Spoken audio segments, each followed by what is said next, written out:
More explosions are happening in the Middle East. CNN is reporting that there are walkie-talkie explosions now going off. Yesterday was the pagers. Now it's walkie-talkies. And so this is all fresh. You can see live updates here from CNN. Says at least one person was killed and more than 100 were injured in Lebanon today after walkie-talkies exploded. There's a whole fresh wave of explosions. One day after pager blast across the country killed 12 people. Or if it's like, oh, crap, what about our laptops? Now, what about our cell phones? Who was behind the pager explosions? CNN learned yesterday that it was a joint operation between Israel and the Israeli military, by the Mossad and the Israeli military, obviously. Now, Israel has refused to comment on it. Hezbollah is vowing retribution. And we were asking this question yesterday. Is this going to calm down the tensions? They're always talking about like a ceasefire, relaxing things over there. Is this going to cause a quick end here? I don't know. Hezbollah says no. Says we're going to condemn this as criminal Israeli aggression. Now, Hezbollah bought the pagers months ago, a Lebanese security source said. Those devices detonated simultaneously after receiving a message. Israel planted the explosives, as we suspected, next to the battery in each pager. Some people were just saying it was a battery explosion. I'm like, no way. Those are way bigger than a battery is capable of. As well as a detonation switch, says the New York Times, citing U.S. and other officials. Death toll from the walkie-talkies, now at least 9. More than 300 people were injured. Oof. The renewed attack comes just a day after a coordinated explosion of pagers killed 12 and injured 2,800 people, which is just a lot of people.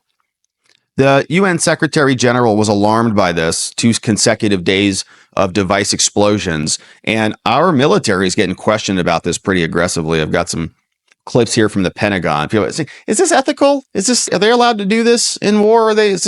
What about like civilians? And there was a little girl killed and all this. And then, of course, the Israelis are saying, well, what about us in 10/7 and what you did to our civilians and all these other things? So it's okay. So how are they going to balance this? Let's see. UN Secretary General Antonio Guterres expressed alarm, saying there's 2 consecutive days of communications and explosions in Lebanon.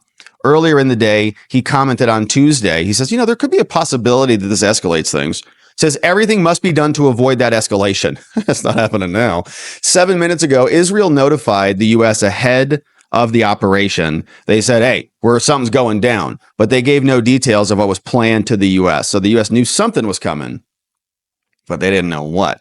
Israeli officials notified the U.S. that it was going to carry out an operation in Lebanon, but did not give any details on what they were planning.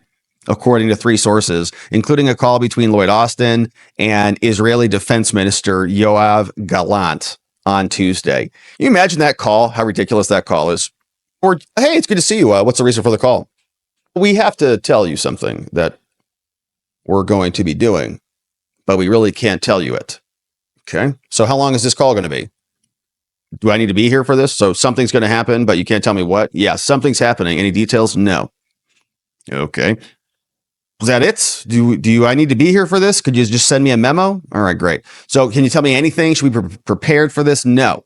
The fact that no details about what the operation would entail meant U.S. officials were left in the dark until reports of hundreds of exploding pagers emerged. So then Lloyd Austin is having his breakfast. He's like, oh, that's what they did? Oh, they're blowing up pagers? Oh, great. CNN has learned that Israel was behind CNN calls it the audacious attack, which has heightened tensions in the region already on edge. And it was a joint operation between Israel's intelligence service, the Mossad, and Israeli military. The Lebanese government condemned the attack as criminal Israeli aggression. Shock to senior U.S. officials, Tuesday's explosions came as the Secretary of State Blinken was traveling from Washington to Cairo, stunning U.S. diplomats. They're trying to go over there. They're all watching the breaking news in real time. Oh, shoot. Kamala's talking about a ceasefire and all this stuff. We're working hard for a ceasefire. Okay. On Wednesday, Blinken said during a news conference that the United States did not know about or was not involved in these incidents. Oh, yes, you did know about it. Oh, yes, you did. Somebody was on the phone with them. Sounds like Lloyd Austin was on the phone with them. Yeah, Lloyd Austin was talking with Israeli Defense Minister Yoav Gallant. You knew. You didn't know exactly what it was, but you knew something was going to go on. we did not know about nor was involved in these incidents, right? That's like halfway true. You knew something was going to happen. You didn't know exactly what it was. And this is how they just play dumb. Lloyd Austin's, don't tell me, shut up. Do whatever you need to do. Don't just do it. Mitigating the aftermath, they say the U.S. conveyed to Iran via a back channel that it was not involved in the attack. They said, didn't do anything here. A separate U.S. official told CNN. So they're telling Iran, just calm down. Iran's ambassador to Lebanon was injured by the exploding pagers. Like, we had nothing to do with it, according to Iranian state media. So their ambassadors maybe down a testicle. Now, throughout the course of the nearly year-long war in Gaza, the U.S. has consistently sent indirect messages to Tehran with Iran and in Iran about not escalating any of this. And you can see there were some interesting questions that were lobbed towards our Pentagon. One question is about the ethics of something like this. Right? War is war, obviously, and it's hell, and that's why we absolutely hate it, and that's why we're sick of funding all of these other conflicts and being participants in all of them.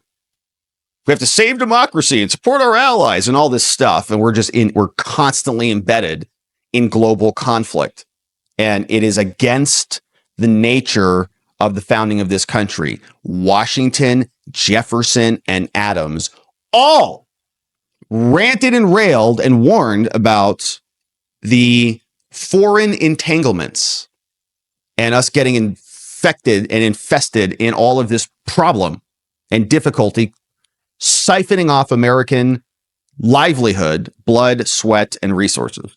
But the question is, here, is the pager attack in Lebanon a capability that falls within the ethical conduct of a war? And here's what the Pentagon said in response. Ethically speaking, as a military officer, is this a capability that falls within the ethical conduct of a war?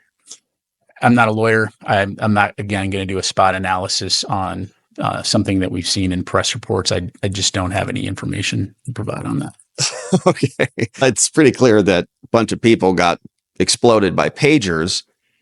And the question is, are those targeted? Are they targeted enough? Was an 8-year-old girl just tinkering around and she gets exploded? And that's just a casualty of war. And you just deal with that, right? If those are the rules, those are the rules. And if that's what Israel wants to do, that's what Israel is free to do. But is the United States culpable in that? Is where this is coming into play. And he doesn't want to touch it. I have nothing to say about it. We didn't know about it, although we knew about it. So whatever. And that's the problem when you get embedded on all of this. Then the United States is somewhat responsible for Israel's morality and ethical decisions, or the Palestinian morality and ethical decisions, or the Ukrainian democracy, and all of these things that are removed from ultimately America, right? We want to care about our country, our borders, our security, and not get ensnared in other never-ending, century-long conflicts that we're not going to resolve. That question comes to him. He doesn't want to touch it, obviously. And there's more questions here about Israel.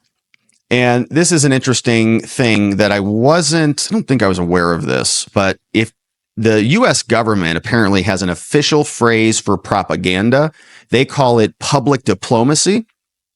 Is the term for propaganda public diplomacy? Here, he corrects himself. He says that Israel needs to do regular diplomacy, not public diplomacy. Do you have concerns that Israel maybe take steps that could lead to a wider war? And what does that mean? I think the concerns are that the tensions in the region could spiral into a wider war. And of course, that involves all parties. So as we see Israel continue to be threatened by groups like Lebanese Hezbollah, as we highlighted in that readout, the secretary believes that Israel needs to allow time for the negotiations and the public diplomacy to work in order to ease those tensions.